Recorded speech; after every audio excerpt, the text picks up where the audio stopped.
நலம் காக்கும் ஸ்டாலின், உங்கள் குடும்பத்தின் நலன் அரசின் பொறுப்பு. காசாவில் இஸ்ரேலின் ராணுவ நடவடிக்கைகளை கண்டித்து சிலி மற்றும் அர்ஜென்டினா நாடுகளில் பாலஸ்தீனியர்களுக்கு ஆதரவாக ஒற்றுமை பேரணி நடத்தப்பட்டது.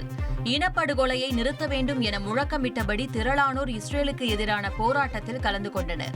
பசி என்பது போர்க்குற்றம் என்றும் இஸ்ரேல் பாலஸ்தீன மக்களை பட்டினி போடுவதாகவும் குற்றம் சாட்டி போராட்டக்காரர்கள் கண்டன முழக்கங்களை எழுப்பினர். ரஷ்யாவில் யுக்ரைன் நடத்திய ட்ரோன் தாக்குதலில் தொழிற்சாலை வளாகத்தில் தீ விபத்து ஏற்பட்டது. யுக்ரைனின் போர் விமானம் மற்றும் நூற்றுக்கணக்கான ட்ரோன்களை சுட்டு வீழ்த்தியதாக சனிக்கிழமை ரஷ்யா தெரிவித்தது.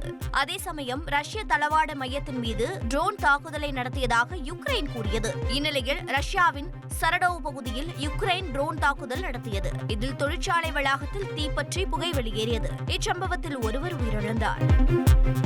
நிலவை முதலில் சுற்றி வந்த அமெரிக்க விண்வெளி வீரர் ஜிம் லவேல் காலமானார். அவருக்கு வயது 97. நாசா விண்வெளி மையத்தின் மூத்த விண்வெளி வீரரான இவர் கடந்த 1970ஆம் ஆண்டு நிலவில் தரையிறங்க திட்டமிடப்பட்ட முக்கிய பயணமான அப்போலோ 13இன் தளபதியாக பணியாற்றினார். பூமியிலிருந்து சுமார் 2 லட்சம் மைல் தொலைவில் விண்கலத்தின் ஆக்சிஜன் டேங்க் வெடித்த நிலையில் ஜிம் லவேல் சிறப்பாக செயல்பட்டு விண்கலத்தை பத்திரமாக பூமிக்கு திரும்ப கொண்டு வந்தார். இந்நிலையில் அமெரிக்காவின் இலினாய்ஸ் மாகாணத்தில் வீட்டில் இருந்தபோது வயது முதிர்வு காரணமாக ஜிம் லவேல் காலமானார். அவரது மறைவுக்கு நாசா இரங்கல் தெரிவித்துள்ளது.